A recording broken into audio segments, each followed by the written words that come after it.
الصلاة والسلام عليك يا رسول الله وعلى آلك وأصحابك يا حبيب الله. الصلاة والسلام عليك يا نبي الله وعلى آلك وأصحابك يا نور الله. بیت المقدس مسلمانوں کا قبلہ اول ہے، اس میں کوئی شک نہیں کہ بیت المقدس یہودیوں، عیسائیوں اور مسلمانوں تینوں کے ریلیجن کے لیے مقدس مقام کی حیثیت رکھتا ہے۔ حضرت سلیمان علیہ نبینا علیہ السلام نے انسانوں سے نہیں بلکہ جنوں کی ایک جماعت سے اس کام کو کروانا شروع کیا، اس لیے اس عمارت کو ہیکل سلیمانی بھی کہا جاتا ہے۔ آقا کائنات جناب محمد رسول اللہ صلی اللہ تعالی علیہ وسلم کی ہجرت کے 1 سال 5.5 مہینے کے بعد قبلے کی تبدیلی ہوئی اور اللہ پاک نے پیارے آقا علیہ السلام کی خواہش کے مطابق مسلمانوں کا جو کعبہ ہے، قبلہ ہے، وہ کعبہ کو فرما دیا۔ اس مقام پر آج بھی مسجد قبلتین قائم ہے۔ یاد رہے کہ اللہ پاک کے آخری نبی جناب محمد عربی صلی اللہ تعالی علیہ وسلم نے غیب کی خبر دیتے ہوئے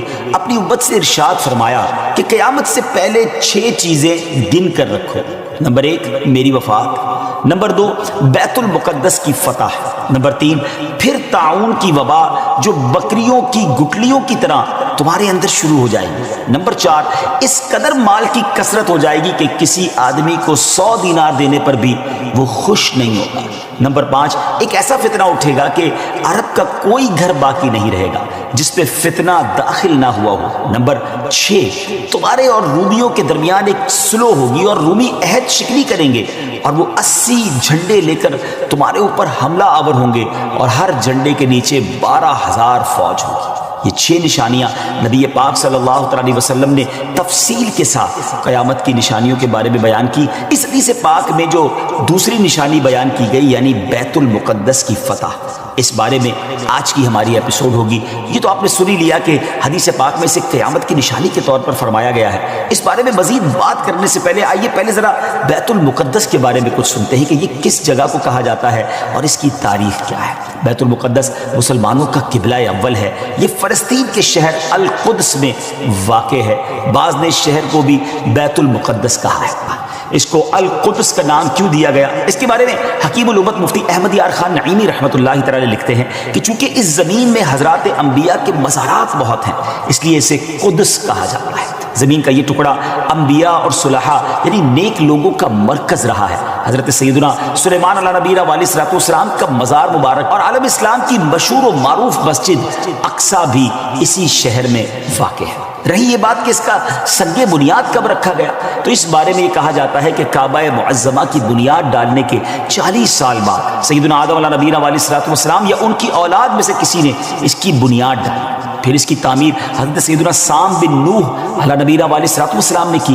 پھر ایک عرصے کے بعد حضرت سیدنا داؤد علیہ نبینا علیہ السلام نے بیت المقدس کی بنیاد اسی مقام پر رکھی جہاں حضرت سیدنا موسیٰ علیہ نبینا علیہ السلام کا خیمہ نصب کیا گیا تھا۔ اس عمارت کے پورا ہونے سے قبل حضرت سیدنا داؤد علیہ نبینا علیہ السلام کی دنیا سے وفات کا وقت قریب آ گیا تو اب آپ نے اپنے بیٹے حضرت سیدنا سلیمان علیہ نبینا علیہ السلام کو اس کو مکمل کرنے کی وصیت فرمائی۔ حضرت سلیمان علیہ نبینا علیہ السلام نے کمال کا انتظام کیا۔ آپ نے انسانوں سے نہیں بلکہ جنوں کی ایک جماعت سے اس کام کو کروانا شروع کیا۔ 1 سال کا کام باقی تھا۔ اب ذرا غور کیجئے کہ جنات تعمیر کر رہے تھے مگر آپ کے انتقال کا وقت قریب آ گیا۔ آپ نے غسل فرمایا، نئے کپڑے پہنے، خوشبو لگائی اور اس طرح تشریف لائے کہ عصا پر یعنی اپنے جو لاٹھی تھی اس پر ٹیک لگا کر کھڑے ہو گئے۔ ملک الموت حضرت اسرائیل علیہ السلام نے جن کا کام ہی روح قبض کرنا ہے انہوں نے آپ کی روح اسی حالت میں اسی عالم میں قبض کر لی۔ اب اسی طرح آپ عصا پر ٹیک لگائے کھڑے رہے۔ جی ہاں، دنیا سے آپ جا چکے تھے، وصال فرما چکے تھے مگر آپ کا جو مبارک جسم ہے وہ عصا پر ٹیک لگائے کھڑا رہا۔ یہ اللہ کی شان ہے۔ حضرت سلیمان علیہ السلام کا یہ معجزہ بھی ہے۔ یہاں میں ایک اور دلچسپ بات آپ کو بتاتا چلوں کہ جب حضرت سلیمان علیہ السلام حیات تھے تو جنات کو رات کی رخصت بھی مل جاتی تھی، وہ دن میں کام کرتے تھے۔ حضرت سلیمان علیہ السلام بھی آرام کرنے چلے جاتے تھے مگر آپ چونکہ اب کھڑے ہی تھے تو اب جنات کو دن رات راؤنڈ دا کلاک کام کرنا پڑ گیا۔ ہر وقت وہ آپ کھڑے رہے تو آپ کو اجازت مانگتے تھے لیکن کسی میں ہمت نہیں ہوتی تھی کہ وہ اجازت مانگنے آپ سے مانگے تو آپ سے اجازت بھی نہیں مانگ سکتے تھے۔ تو جنہوں نے 4 سال تک یک لخت، جی ہاں آل دا وے، دن رات برابر کام کیا اچھا، حضرت سلیمان علیہ السلام جو ہے وہ عصا پر کھڑے ہیں، نہ جسم میں کوئی تبدیلی آ رہی ہے.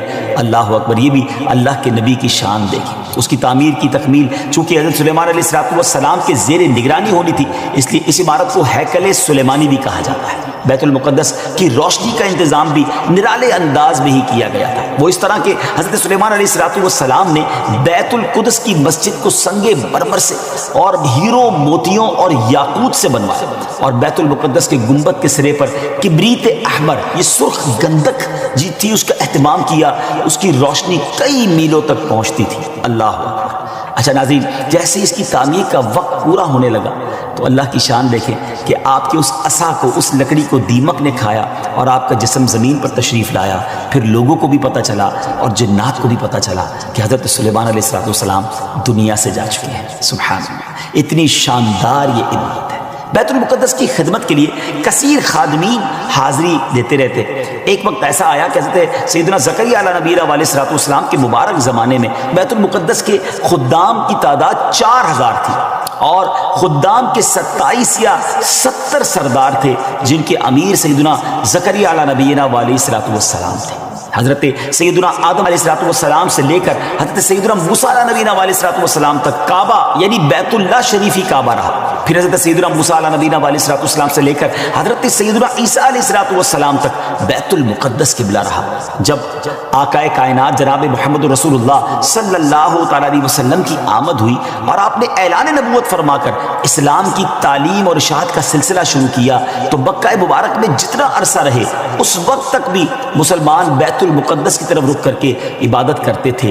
پھر نبی پاک علیہ السلام نے مدینے کی طرف ہجرت فرمائی، اور ہجرت کے بعد مدینہ منورہ میں بھی مسلمان 16 یا 17 مہینے تک بیت المقدس کی طرف رک کر کے نمازیں پڑھتے رہے. ہجرت کے 1 سال 5.5 مہینے کے بعد 15ویں رجب پیر کے دن مسجد بنی سلمہ میں نماز ظہر کے درمیان قبلے کی تبدیلی ہوئی، اور اللہ پاک نے پیارے آقا علیہ السلام کی خواہش کے مطابق مسلمانوں کا جو کعبہ ہے، قبلہ ہے، وہ کعبہ کو فرما دیا، اور اب مسلمان کعبے کی طرف رک کر کے نماز ادا کرنے لگے. اس مقام پر آج بھی مسجد قبلتین قائم ہے. حضرت سلیمان علیہ السلام کے بعد بنی اسرائیل کے زوال کے ساتھ ہی بنی اسرائیل 2 حصوں میں منقسم ہو گئے، تقسیم ہو گئے. ہیکل سلیمانی کی عزت میں بھی کمی آ گئی. ویسے تو ہیکل سلیمانی پر کئی حملے ہوئے، مگر ایران کے بادشاہ بخت نصر نے جو فلسطین پر حملہ کیا تھا اس میں ہیکل سلیمانی کو مکمل طور پر مسمار کر دیا اور بڑے پیمانے پر یہودیوں کا قتل عام کیا.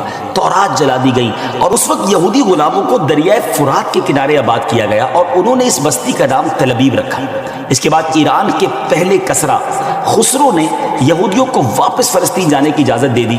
تب وہ جنوبی فلسطین میں آ کر آباد ہوئے اور ہیکل سلیمانی کی اثر نو تعمیر کی، مگر یہ تعمیر بھی زیادہ عرصے قائم نہ رہ سکی، اور 70 عیسوی میں روم کے بادشاہ توتس نے ایک مرتبہ پھر ہیکل سلیمانی پر حملہ کیا، اسے مسمار کر دیا اور یہودیوں کو فلسطین کے جنوبی حصے سے بھی نکال دیا. یوں فلسطین مکمل طور پر یہود سے خالی ہو گیا تھا. حضرت عمر فاروق رضی اللہ تعالیٰ عنہ کے عہد خلافت میں جب فلسطین فتح کیا گیا اس وقت وہاں عربی النسل قبائل آباد تھے. اسلامی لشکر کے سپہ سالار سیدنا ابو عبیدہ بن جراح رضی اللہ تعالیٰ عنہ نے فتح یرموک کے بعد اسلامی لشکر کے ساتھ آپ دمشق آ چکے تھے. آپ نے اپنے اصحاب سے مشورہ کیا کہ قیصاریہ روانہ ہو یا بیت المقدس. حضرت سیدنا معاذ بن جبل رضی اللہ تعالیٰ عنہ کے مشورے پر عمل کرتے ہوئے سیدنا فاروق اعظم رضی اللہ تعالیٰ عنہ کی بارگاہ میں ایک مکتوب روانہ کیا گیا، دونوں شہروں میں سے کس شہر کا انتخاب کیا جائے. سیدنا فاروق اعظم رضی اللہ تعالیٰ عنہ نے جلیل القدر صحابہ کرام علیہ رضوان سے جب مشورہ کیا تو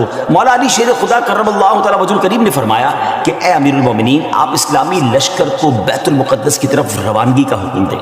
وہ پہلے بیت المقدس کو فتح کرے پھر قیصاریہ کی طرف جائیں، کیونکہ رسول پاک علیہ السلام نے پہلے مجھے بیت المقدس کی فتح اور بعد میں قیصاریہ کی فتح کی خوشخبری دی تھی. یہ سن کر سیدنا فاروق اعظم رضی اللہ تعالیٰ نے فرمایا اے ابو الحسن، آپ نے سچ کہا.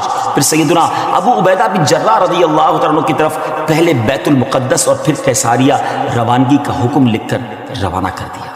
ڈیئر ویورز، ہے نا بڑی عجیب داستان، بڑی ایمان افروز داستان۔ سیدنا ابو عبیدہ بن جراح رضی اللہ تعالیٰ عنہ کو جیسے ہی امیر المومنین کا مکتوب ملا، آپ نے روزانہ 5000 مجاہدین لشکر بیت المقدس روانہ شروع کر دی، یعنی 5000 مجاہدین ڈیلی روانہ ہوئے۔ بیت المقدس کا جو قلعہ تھا، جو فورٹ تھا، وہ بڑا مضبوط تھا۔ رومیوں نے یرموک کا حال سن کر پوری تیاری کر رکھی تھی۔ اسلامی لشکر کے جاتے ہی انہوں نے قلعے کا محاصرہ کیا، اس کو سراؤنڈ کر لیا۔ حضرت ابو عبیدہ بن جراح رضی اللہ تعالیٰ کے حکم سے روزانہ اس فورٹ پر، اس قلعے پر حملہ کیا جاتا۔ 11 دن تک حملہ کرتے رہے، مگر کوئی خاص پیش رفت نہ ہوئی، کوئی پروگرس نہ ہو رہی تھی۔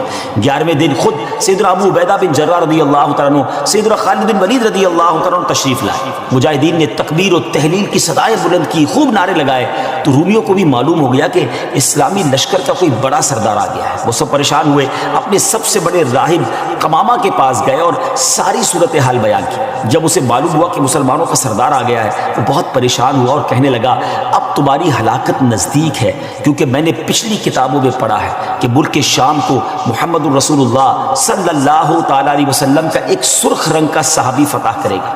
اگر یہ وہی سردار ہے تو صلح کے علاوہ اب تمہارے پاس کوئی دوسری صورت نہیں ہے۔ پھر وہ اسلامی لشکر کے سپہ سالار کو دیکھنے کے لیے قلعے کے دیوار پر آیا، سیدنا ابو عبیدہ بن جراح رضی اللہ تعالیٰ کو بلایا۔ آپ رضی اللہ تعالیٰ جب آگے گئے تو ان سے بھی وہی بات کی۔